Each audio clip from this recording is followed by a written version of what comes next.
حضور صلی اللہ علیہ وآلہ وسلم کی پیدائش سے کچھ عرصہ پہلے آپ کے دادا حضرت عبد المطلب نے خواب میں آپ کو دیکھا کہ ایک سونے کی زنجیر آپ کی پشت سے نکلی کہ زمین میں ایک طرف مشرق میں اور دوسری طرف مغرب میں ہے، اور اس کے بعد وہ زنجیر درخت ہو گئی ہے کہ اس پتیوں پر ایسا نور ہے کہ سورج سے 70 درجہ زیادہ چمک رہا ہے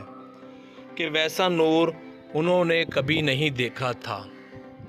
اور اس نور کی شعاعیں ہر لمحہ بڑھتی جا رہی تھیں، اور مشرق اور مغرب والے اس درخت سے لپٹے ہوئے ہیں، اور عرب اور عجم کے لوگ اسے سجدہ کر رہے ہیں، اور قریش کے کچھ لوگ اس کے ساتھ لٹکے ہوئے ہیں،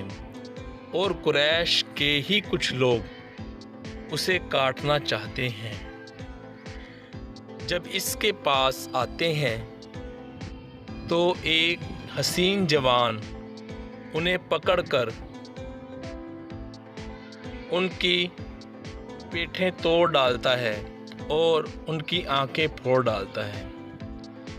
حضرت عبد المطلب نے یہ خواب قریش کی ایک جادو ٹونا کرنے والی عورت کو بیان کیا۔ اس عورت نے تعبیر بتائی کہ تیری پشت سے ایک لڑکا پیدا ہوگا کہ مشرق اور مغرب میں رہنے والے اس کے مرید ہوں گے، اور زمین و آسمان میں رہنے والے اس کی حمد کریں گے۔ اسی وجہ سے حضرت عبد المطلب نے آپ کا نام محمد